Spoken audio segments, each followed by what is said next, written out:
Welcome back, North Olmsted City School staff, to Gmail and Google Calendar Training Part 2. In this video, we are going to jump right into Gmail and take a look at basic settings, searching with filters, desktop notifications, keeping your inbox open, signatures, attachments, and all of the other training that's available to you in Gmail. We're first going to take a look at some of the general settings for our inbox that allow us to change the way that the inbox works. First, in the right-hand corner, click on the settings gear and decide what density you would like to view your inbox in. Notice as I click through those different options. Next, we have themes, which allow you to add colorful backgrounds or colors to your email. You can choose any of those options available. Under inbox type, we have lots of different inbox types available. This allows you to easily have your emails sorted in a certain way, perhaps wanting things that are important first. I can see my important here. Unread emails always being first, starred being first, priority, or the multiple inboxes. Keep in mind for some of these, you do have further options to customize. Like if I keep the default, I can uncheck the social and promotions categories altogether and they've disappeared. Next option is to turn on a reading pane. Many of you will be used to the reading pane from the Outlook web app and may find this much easier to help you navigate your email so that you don't have to click on each mail in order to see what it says. And lastly, we have the option for email threading. This is automatically checked for conversation view. I do find some people really love conversation view because it groups emails of the same topic together. Others find it challenging to navigate because they feel like they've missed things if they don't see that group of emails. Whatever you decide, you can uncheck or recheck this at any point. Next, we're going to take a look at searching our inbox. Searching our inbox can be really important when you get lots of emails and you need to find something specific. While you can easily type in the search all conversations, I do highly suggest using the filters to help you find things further. Let's take a look at setting up some desktop notifications. Desktop notifications are when you get the little pop-up in the corner of your machine that lets you know you have an email that has come through.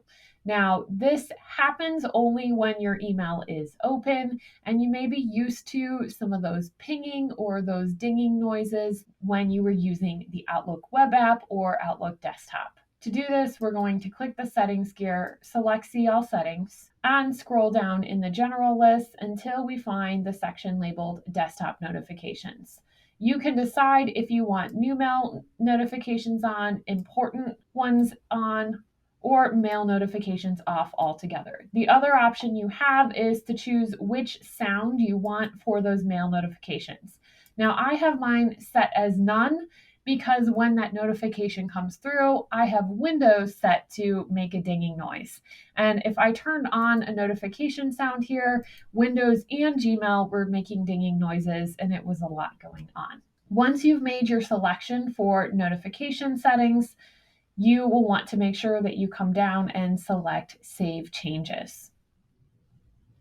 In order to keep my email open throughout the day and make it so that I don't constantly want to close out of all of the different tabs that I have open, I do like to pin my email tab. Now in Chrome, you would right-click on the tab and select Pin. Doing this keeps that tab open nice and small in the corner. While these tabs can be closed, they're not as easy to close out of, and you can have easy access to your email throughout the day without taking up a lot of space with a giant tab. Let's take a look at creating a signature that will appear in the bottom of each email that we write so that we don't have to add things like our name, the address of the school district, or other information. To do this, we're going to click on the settings gear, select See All Settings, and scroll down in the general list until you find the option for signature. You'll choose to create new and give the signature a name. You'll then add whatever text you want, changing the font or colors, alignment, and different options here at the bottom. Before we go to save the signature, we'll want to change our signature defaults. For new emails, I now want it to automatically add signature 1, and I can choose to add signature 1 to emails where I replied or forward, or you can leave this set at no signature. You can also check to insert the signature before the quoted text in replies and remove the dash line that precedes it. Once you've checked what you need to, you'll select Save Changes at the bottom of the screen. Now, when I write an email, my signature automatically appears in the bottom of that email. You do have the option to add more than one signature, and if at any point you need to switch signatures, you can click the signature button in the bottom right-hand corner of the email and choose a different signature, or opt to have no signature at all in the email. When sending an email, many users may need to add an attachment at some point. Now, there is a video that goes deeper into adding attachments like things from links and files from Drive, but if you're just looking to add something from your computer, you're simply going to click the paperclip, find the file you want to add, select Open, allow it to load, and you'll be ready to send your email with that attachment. Now that we've taken a look at the rest of the basics to really get up and running with Gmail, I want to leave you with all of the other training videos that are available to help you navigate Gmail in even more depth. To get there, you'll want to go to the NOCS Goes Google, which is that staff email webpage that has been created. From here, we're going to click on the orange button underneath Training. Scroll down and you'll find an additional training hub with lots of videos linked.